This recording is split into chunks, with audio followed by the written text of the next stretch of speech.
Hello and welcome to Trader Joe's grocery haul. I have T1D, so I'm gonna go through what we bought this week and how I'm going to balance my plate with it, like what else I'll add to it, so I can create balanced meals and be able to eat all the foods I love while still maintaining blood sugars that I love. This is by no means what you should eat. I'm just showing some examples of what I like to buy, how I like to pair them together so that you can have some ideas and inspiration. As always, eat the foods that you like to eat, and there's always a way to make it fit with T1D. If we haven't met, hey, I'm Meg. I'm a registered dietitian, certified personal trainer, and I've had type 1 diabetes for 25 years. And if you like this video, please be sure to like and subscribe to my channel. This is a pretty normal grocery store haul for us.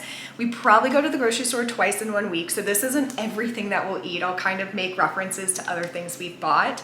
We do go to Costco to get some more bulk items, and sometimes we go to other grocery stores as well just to supplement a few things. But there's a Trader Joe's near us for the first time in a long time, and we are loving the options that are there. For reference, this costs us about $120. And again, there's two of us and it'll last us probably a week. Maybe a little bit less than a week, and we're obviously using food that we have as well to supplement, and some of this will be left over for future weeks as well, some frozen things or things that we don't expect to eat all of within a week. So let's get started. First and foremost, I have not tried this yet, so I cannot officially recommend it, but I am giving the gluten-free bread from Trader Joe's a chance. I got the multi-grain bread. There was a white version, a cinnamon raisin version that looked really good, but I wanted something that was a little bit more universal, as well as this bread. I am excited to try it, and I will let you guys know how this tastes probably on my Instagram or in a future video, because it's a little bit denser than the gluten-free breads that I typically buy, but sometimes when it's toasted, it's still good. And I will likely be having this for breakfasts. I love putting peanut butter on toast and then pairing it with a Greek yogurt or a protein shake when I need like a grab and go option, but I want something a little bit warmer. I'll also be using this for some lunches. So one thing that we bought last week that we absolutely loved was the egg salad.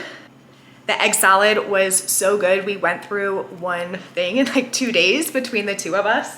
So I'm excited to have some egg salad on toast, either as a snack that's got my protein here, as well as a little bit of fat, combined with my carbs, is a really nice snack. And then I might just add in some fiber if I want to, if I feel like I need some more for that day. But this may be a good lunch, a good snack for this week. Another grab and go option that I had is these granola bars. Again, haven't tried them yet, so can't officially recommend, but I do love having some type of granola bar on hand. So if I'm running out the door, if I need to bring up my blood sugar a little bit, but I don't quite need a low snack, this can be a really great option. They remind me of the Kind bars, the kind of square granola bars, so I think they're gonna be pretty similar to that. I love putting some peanut butter on these just to give it a little bit of an extra protein and fat content just to help stabilize those blood sugars. So I'm excited to try these. I think it'll be something that I use as a pre-workout snack, a post-workout snack, or a breakfast if I truly don't even have time to make some toast. I think it's really common to knock foods like this because they're processed, and it's, you know, obviously having something like fruit is gonna have more nutrients in it, but especially as somebody who works out a lot, I'm very active, I just sometimes need to get calories or carbs in there. So this is a great way to do it, plus it tastes good and I enjoy them.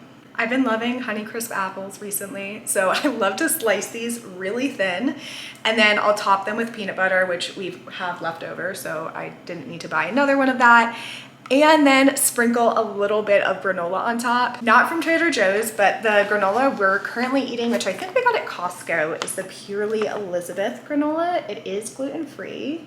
And granola can be a little bit tricky for me to bolus for, so I definitely have to go a bit above what the nutrition fact label says typically. So I'm just mindful of that when I am putting it on like my apple with peanut butter, just making sure I'm like taking into account how much I'm actually eating, because it's really easy to think you're putting a little bit on, but it ends up really adding up and causing a high blood sugar later.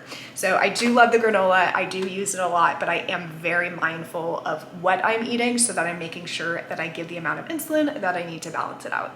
Next, we've got some veggies. So I've got some mushrooms here. We made this really delicious mushroom dish last week, and we have a lot of leftover ingredients from it. There were like capers in it and pickled onions. So we have those left over that we wanted to use the rest of because it was so good and we wanted to make it again, but we did not have leftover mushrooms from that. So we got some mushrooms to have that dish again. We made it with rice and tofu that we made in the air fryer, which we also have plenty of, so we didn't have to buy that for this round. And then I really love these. My husband does not like tomatoes, but I will eat these whole with just like a little bit of salt, or I will roast them for a little bit with eggs, and I think that's a really great breakfast. So I'll have toast with maybe some egg on top, maybe a little bit of cheese, and then I'll put these on the side for some fiber and more micronutrients. More fresh veggies. We have these stir-fry veggie blends.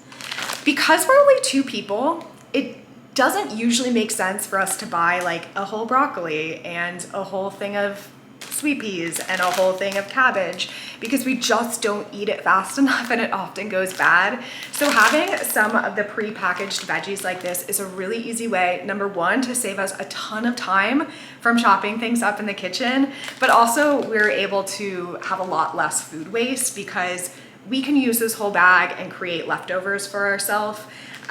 Whereas if we would buy the ingredients individually, it costs more money, it takes more time, and things end up going bad. So we definitely love using options like this, and in the long run, again, it saves us money and time, and that's what I'm looking to do. Plus, it still tastes great. I'm just always sure to kind of look in the bag first to make sure that all of the produce in this bag does look good, which is why it's great that you can actually see it in there. Other fresh veggies that we buy, salad kits. Such a huge fan of salad kits. Like I was just saying, we cannot go through like a whole thing of lettuce typically because there's only 2 of us and we just don't eat it frequently enough. We like to have a lot of different types of vegetables throughout the week. This one we're gonna have as a side we have Beyond Burgers with some cheese. We'll have this and then sweet potato fries. The burgers and the sweet potatoes we already have purchased from last week, so this is just the only thing we had to buy to complete that meal. This is giving a little bit of extra fiber to that meal and just increasing the micronutrient value. We are on the hunt for our next favorite coffee creamer. I love nut pods, but the flavors that I like haven't been stocked in the store that we go to. So we're looking for something else that is more regularly stocked. So we're going to try the coconut and almond creamer, just the Trader Joe's brand. It's a vanilla flavor and it does have some carbs in it. There's 3 carbs. I don't think it sounds like something that I'm gonna need much of a bolus for, but this is an example of something I definitely will trial and error. So I'm gonna give it my best guess once I, see how creamy it is, how much I actually need in my cup, and then I'll adjust if my blood sugar goes up or if I give too much. The next time I'll give less insulin. Strawberries. I always love to have berries on hand because I love putting them in yogurt, but these also will serve another purpose. On Friday is Valentine's Day, so we are going to be making chocolate covered strawberries. I got some dark chocolate chips. I actually didn't realize they were dark until just now. I thought they were the semi-sweet ones, which I prefer, but that's okay. We have the dark chocolate chips, and then we have some Girl Scout cookies. And the gluten-free Girl Scout cookies are really good, but they do crumble a little bit. So I think we're gonna take some of the crumble of the Girl Scout cookies, dip the strawberries into the chocolate, crumble the cookie crumbs over it, classic gluten-free cookie. And then we're also going to put some of these Valentine sprinkles on it, just to have a little fun Valentine's Day treat. And I personally love chocolate covered strawberries. So that'll just be a fun little thing that we can make on Friday. Okay, sticking with produce, we did get some broccoli florets. We tend to get our frozen veggies, which, tangent, I'm a huge fan of frozen veggies. Like, I think that is the number one thing that has helped me eat enough fiber and enough veggies is having them frozen. We typically get them at Costco or BJ's because we're able to get a much larger amount, and because they're not, again, really going bad, that is okay for frozen veggies. But we did run out of some of our broccoli, which is our kind of go-to.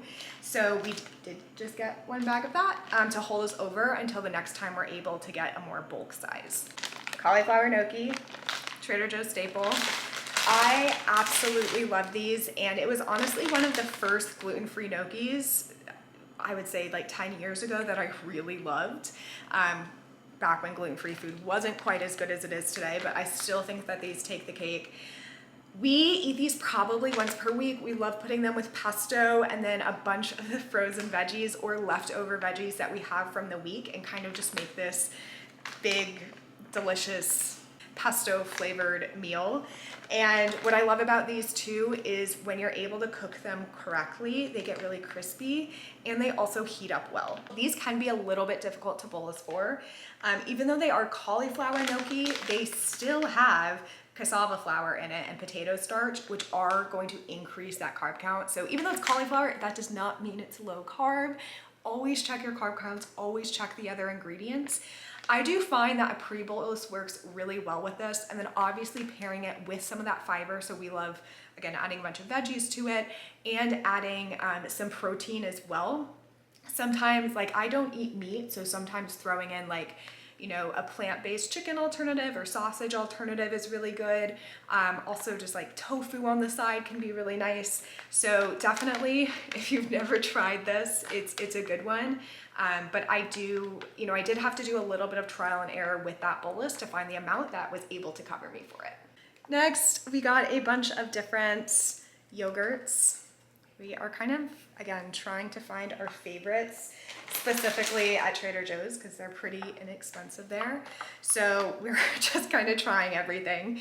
I personally love having yogurts as, again, similar to a lot of the other things I've shown you earlier in this video, a quick snack or a quick breakfast. So what I'll typically do is, you know, pick whatever one I want that day. I love looking for yogurts that have like 10 to 20 grams of protein in them. So it can kind of count as that protein source. And then I'll pair it with some berries. So this week we have the strawberries, and then maybe some granola, maybe some toast, you know, just some other carb in there too, to make sure that I have enough energy from that snack or meal. And then you guys know the most important part of any grocery store haul is the pizza. So every single Friday, me and my husband eat pizza, and it's become a tradition, and it's something that helped me learn how to bolus for pizza by trying it again and again. I had this Trader Joe's pizza for the first time last week, and I got the bolus pretty much right. There was a little bit more I could have added when I did the split bolus. I gave about 50% up front. I went a little bit higher than the carb count that they recommended, and then I gave the rest about 2.5 hours later. I could have given a little bit more on that second half. Another thing that I love doing on pizza night is having a salad kit. I love adding that salad in there. It just, again, gives it a little bit more of that micronutrients, a little bit more fiber, and just helps me stay more full. But I'm really impressed with this gluten-free pizza. That's the end of my haul. There was a few items I didn't show you guys that were kind of more for my husband. Snacks that he bought. He buys like gluten-free bread and gluten-free bagels and some meat-based things, which I don't eat. So I didn't share those, but I did share mostly what I like to eat throughout the week, as well as some of those meals and snacks and ways that I'll put them together. So thank you so much for joining me here. I hope this was helpful. Let me know what other type of videos that you want to see. If you liked this one, please be sure to give me a like and to subscribe to my channel. Thank you so much for being here, and I hope you have a great rest of your week.